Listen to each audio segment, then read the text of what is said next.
Hey Basement Collective, we're here with another 40k battle report. Now we have John with us. John normally is doing some X-Wing stuff with us, but today he's playing 40k in practice for the tournament I'm running. So how's it going, John? Pretty good. I do know how to play 40k. He does know how to play 40k. He does. He normally plays Apocalypse though. Yeah. So this is not Apocalypse, but he's practicing for the tournament I'm running because he kindly is playing. But anyways, let's take a look at the list. This is my list. It is 3 knights with Legion of the Damned, and of course we have a Archeron who shoots this lovely template right here. So, I mean, that's a template. That's the Forge-Old guy. And then we have a, that guy's just a Paladin with the Icarus Last Cannon on top. And of course, that's the only upgrade he has. And then we have my Warlord Baron. He is weapon skill, ballistic skill 5 +1. And he has a Gatling, the Battle Cannon, and the Rocket Pod on top. Along with that is a unit, Legion of the Damned detachment. 3 units equally equipped with a Melta, a multi-Melta, and the Sergeant has a Combi Grav. And that is 1850 of Knights and Legion of the Damned. And we'll come back to see John's army. And here we have John's 1850 of Marines. Please note some of the models are going to be counted just because we're currently in the building, but they are mostly painted, or most of them are all painted. But anyways, John, what do we have here? For a Grey Knights, I have a Nemesis Strike Force detachment led by this Librarian. He's Mastery level 3. He has a Domina Liber Demonica. And he has a hammer, even though this looks like a stave. Yeah, perfect. It's a hammer. So then he's going to be accompanied by my troop's choice of 5 Terminators. And one of them has a Demon Hammer and an Incinerator. Perfect. For fast attack, I've got 2 Storm Ravens, each with multi-Melta and Las Cannon. The fabled fast attack Storm Raven. Yes. Good to be Grey Knights. Oh, man. Because you need the heavy support for these guys, right? Big time. They're pretty necessary. Speaking of which, 2 Nemesis Dread Knights, personal teleporters, sword, incinerator, and side cannon on each of them. 225 points each of meanness. Yeah, and then I also brought a combined arms detachment of Space Marines. So although this looks like Kodiaz, it's actually Tigurius. Yep, that's who he is. They're pretty much, they look identical. He's got blue armor. Yeah. Yeah. This was painted by Denim Imagination, actually, for me. One of my better painted models. Yeah, it's not going to focus. Let's focus. I give up. Oh, wait a minute. There you go. Pretty cool. Okay, what else do we have, John? All right. Then I have a squad of scouts with a Landspeeder Storm, multi-Melta, and the scout leader is going to have a Combi Melta, even though it doesn't show. Perfect. My second troop choice is just going to be 5 scouts with combat weapons. Sweet. This is not a power axe. It just looks like it. And then heavy support, accompanied by a drop pod of Grav Centurions. So this is a CAD, right? Yeah. This is an Ultramarine CAD because Tigurius needs it to be Ultramarine. Yeah. If Tigurius was not Ultramarines, I would have him. But unfortunately, I have White Scars from regular Marines, and you can't take him. That's all right. But I have thought about getting him to run Centurion Star with Drago, so maybe we'll see him down the line. It's pretty good. It is. Yeah. But this is 1850 points of Grey Knights and Marines. We'll come back once we have some terrain set up. We know more about the game. And here we have the table. We are playing on a cityscape. This mat was provided by Frontline Gaming. So big shout out to them. Thank you guys at the Frontline Gaming. And yeah, the terrain was done by Adam at Green Leaf. It wasn't given to us for free, but it's certainly a reasonable price we paid. Now we rolled randomly because the tournament we are playing at, John's got his nachos. Hey guys. The tournament we were playing at was an ITC tournament, so we rolled randomly to get ITC Scenario 2. Now they actually have changed these scenarios recently, and we'll go over that in the game, but they have updated them. But anyways, that's the Relic as the primary, and Maelstrom's going to be Modified Maelstrom secondary. And then of course you got First Strike, which is First Blood, but both players can capture it. Kill a unit on your first turn, you get First Strike. Table Quarters, at the end, whoever controls the most table quarters gets that point. And then finally Slay the Warlord as normal. Other than that, we'll come back to you once we know our Warlord traits and so forth, and psychic powers and all that goodness. Okay guys, and we are back. We know Warlord traits, psychic powers, and so forth. My Warlord, oh sorry guys, we shouldn't have a bottle of pop on the table. Okay, come on, Kevin. I know, what am I doing? My Warlord is the shooty guy with the Gatling cannon. He got the one that allows, in the Knight, it's number 1. It basically allows him and any Imperial Knight within 12 inches of him to sorry, what was it? Add 1 to the run and charge instances. And I got no psychic powers. And what do we have for you, John? What did you roll for your psychic power? My Warlord, being the level 3 Grey Knight Librarian, rolled number 6 on his own traits, so he gets an extra psychic power from Sanctic. Perfect. So that means he's going to be getting 5 psychic powers. And what did you roll here? So in addition to getting banishment, I rolled all of them except for Gate. The one he wanted. Oh well. Not oh Gate. well. Okay. What about Tigerius? I rolled pretty well. Well, for Tigerius, I actually rolled pretty well. I got invisibility right off the back. Yeah. And then I went for a quick psychic shriek and prescience. Sounds very good. Yeah, pretty good setup there. So we got level 3, level 3. No, he's level 3. Tigerius is level 3. That's 6. So you do have 9. Yep. So 9 psychic levels, and there we go. Okay, so that is all done. We know what mission we're playing, and let's just roll ahead to see who's going to choose a table side and go first. Deploy first, at least. So let's do that. What army am I playing? I need a black dice for this. Yeah. Can you grab a dice? We're gonna roll off. All right. Let's do this. I will choose to deploy first, and hopefully go first, but we'll see at the end. All right. Okay, we'll come back after deployment. Right on. Okay, and we're at the end of deployment. This is the 5th time of me trying to film this segment of the battle port. We're having some trouble here, but let's do it. I deployed first. I deployed my Warlord. He has Sanctuary as well, so he has a 6+ invul not on his main facing that I choose. We have my Not-So-Warlord and my Not-So-Forge-Old Warlord, and then my Legion of the Damned are in reserve. John actually didn't deploy anything, but he did infiltrate and scout that guy right there. And then on his back, Objective 1, right there is where else he infiltrated. As well, that is Objective 1, and that is Maelstrom, Objective 2. My first turn objectives, John did not seize the initiative, unfortunately. I tried. He tried.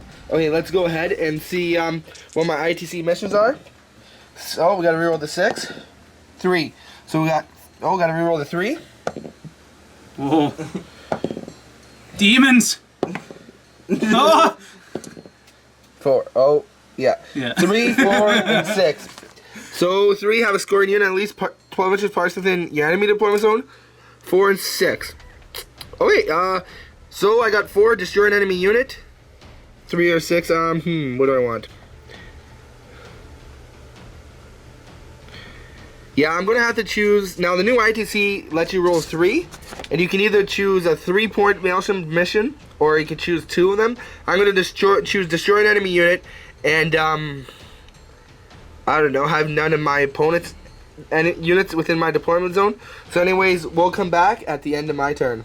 And here we are with the Salty John at the end of round 1. You cheated. I did not cheat. We have an impartial judge right here who said I did not cheat. I think he's pretty partial. To what? And I think he's real. if he was to side with anybody in this room, it would be me last. Evidently not. Alright, so here we have this. These 2 knights turned around, killed this, and its contents, of course. And then his battle cannon shot over there, killing 2. Yeah, despite the fact, you know. Salty John. And then over here, he shot and finished off the rest. So John has no models left on the board. I will capture my Maelstrom number. That's at the beginning of your turn. Yeah, I know, but I will destroy a unit. I will not capture. Well, I mean, as long as John puts. I don't even have 3 units. Yeah, so that's that. Anyways, John, go ahead and roll 3 dice.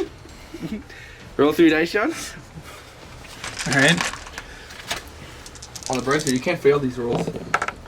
1, 2, and 4. So you gotta hold objective Maelstrom number 1, hold objective Maelstrom number 2, and destroy an enemy unit.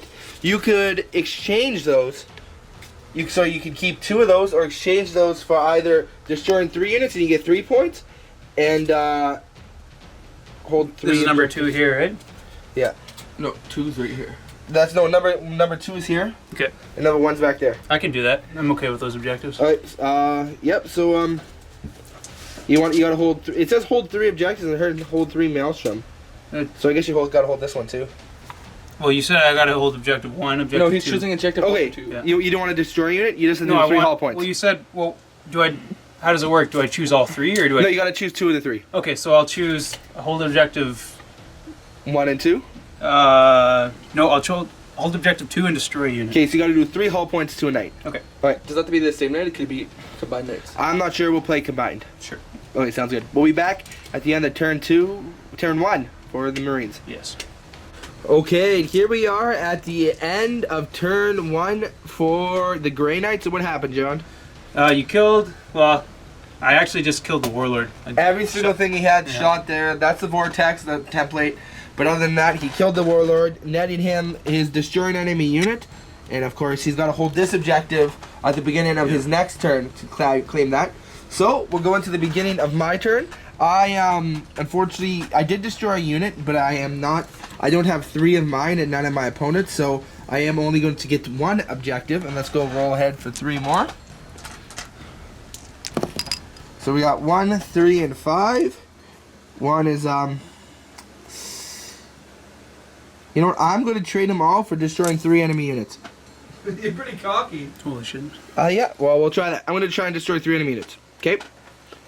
Okay, we'll come back at the end of Knight's turn. Actually, you know what? Let's roll for my Legion of the Damned. They're all in. We'll come back for the end of my turn. Okay, here we are at the end of my turn. Not a very good turn for me. My 3 Legion of the Damned guys came on.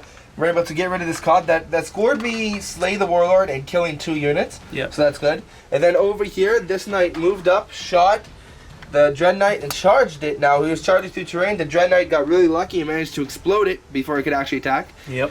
And then over here, of course, these guys were invisible, and I managed to do nothing to them with my stomps or my attacks.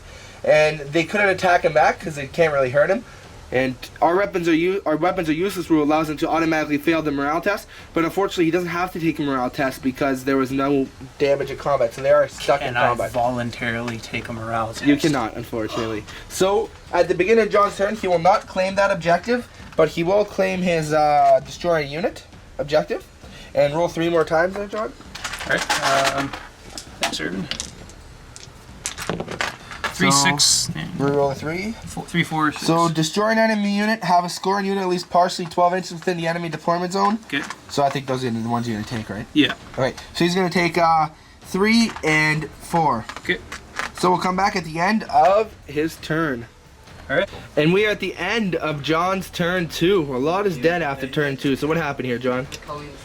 Killed the squad Yes, through sir. shooting, and they were starting to shoot at there, but they didn't actually end up doing too much. The No. Yeah, the Storm Ravens killed 2 guys. One was a multi-melter, so that's good. Yeah, the invul saves came through. The Dread Knight wiped out that one squad right there. Yeah, and then he moved back because he's scared, like a little wiener. And then this guy came in to help out. He ended up taking 3 of his 4 wounds from 3 one. of 6. 6 wounds. I'm talking about my Dread Knight. Oh, the Dread Knight, yeah. He took 3 wounds out of his 4 from one single attack, and then he ended up doing 3 You did wounds. lose combat that time. Yeah. You took 5 wounds. Yeah. So you're -1 to your leadership. All right, so I can Yeah. auto.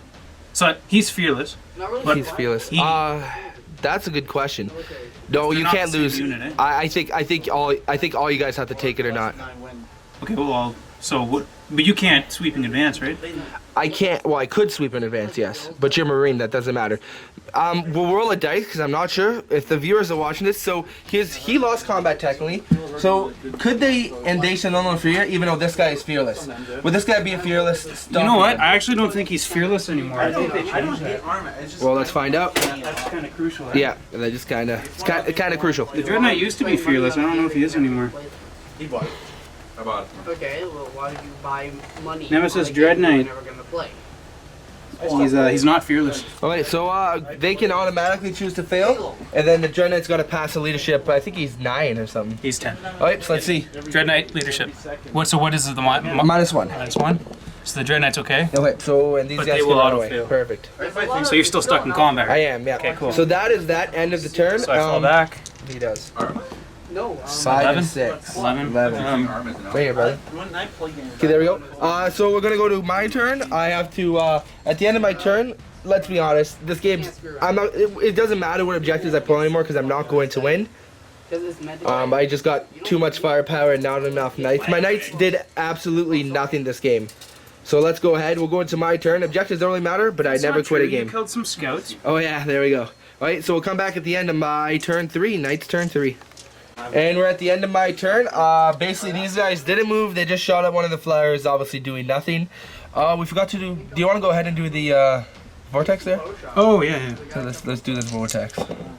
Right. So it's going 9 inches this way. Yeah. But- Where did I put that tape measure? I don't know, you've had them both now. I'm important tape measure. You are. And other than that, my knight managed to do nothing to his Dread Knight, and his Dread Knight knocked one more hull point off, so I'm down to 2 hull points. And there we are. So let's go ahead into John's turn 4. Like, we're not playing objectives anymore because we know this is John's game, but let's move the vortex because that's fun too. Alright, so here's the vortex again. And it goes 8 inches this way. That'd be 6. No, that's 8. I can't do math. Come on, Kevin, like, come on. Math. I'm only trying to be an accountant in school, you know? So it's here. Alright, very good. And we'll come back at the end of John's turn 4. Okay, guys, and we're at the end of John's turn 4. What happened, John? I wiped out this squad completely with my Centurion Devastators. Yeah. He rolled pretty badly. Killed some more here. There's 2 guys left. He killed some. Oh no. Oh, no, he didn't actually do any killed- damage. Yeah, that's right. And they schmucked each other. Yeah, so the Dread Knight, the Imperial Knight killed the Dread Knight. Dread Knight dealt the final 2 wounds. So at the end of my turn, I just have 2 Legion of the Damned guys left. And we're just going to call it there because what's going to happen is those Legion of the Damned guys are going to do nothing. And his Dread Knight's going to wipe him out. So John, that's a good game. What about the handshake? Oh, sorry. Well played, Mr. Alright. Kevin. Good game. We'll come back with the post-game show. Basement Collective, thank you for watching another Battle Report. Kevin and John here for you, practicing for the tournament we have coming up. Of course, I'm the TO for that tournament. It's going to be coming up in April 12th, second weekend of April, this Saturday. It's in Sudbury, Ontario at the Games Nook. There's over $500 of prize support. It's going to be awesome, so certainly take, if you have any questions, let me know about that. But John, what do you think of that game? It was a really interesting game. The Knights are not as powerful as they once were. Well, my Imperial Knights, I mean, in reality, I had a bad matchup versus you, first of all. That's fair. You had a very good list tailored. Well, it wasn't tailored to beat mine, but I mean, it was, well, It was I guess anti-armor. Yeah. It was anti-armor list. And I just rolled really badly. And I rolled really well. Yeah. I killed one of his knights in 1 turn of combat. With a Dread Knight, which Yeah, Dread Knights are just so good. Yeah. Like, I think a Dread Knight is sometimes performs better than an Imperial Knight. Yeah. And They're like cheaper half too. the point. Yeah. Yeah, Dread Knights are good. Dread Knight's good. But I mean, that was a game, and it's an ITC mission. What I like the way they've balanced the Knights to compare it, because we saw that Knights aren't really that good anymore. They still have a lot of fire. They're good, but they're not what yeah. they used to be. They're not 6th edition Knights, right? No.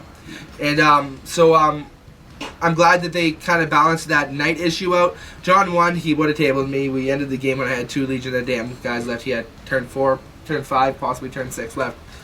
But I mean, other than that, it was a great game. You have any other comments about the game? I know to use my scouts a little more Yeah. reservatively now. Yeah, John kind of gave me some free scout kills at the beginning. Irvin here, fat guy eating the donut, of course. Anyways, guys, thank you to Frontline Gaming for sending us this mat. We do appreciate them. Go check them out. Fat mats are a great thing. They're awesome, really well done. They're rolling out with stuff, and they're American-based, so if you're an American, certainly probably the cheaper way to grab a mat for you, save on some shipping and so forth. And thank you to Adam at Greenleaf Terrain. If you haven't subscribed, please subscribe, guys. We're going to be coming out with some sweet videos. Maybe a giveaway is going to be announced soon, something along that lines. Thank you for watching another Basement Collective Battle Report. Thank you to John for coming in. Keep on wargaming. We're good, boys.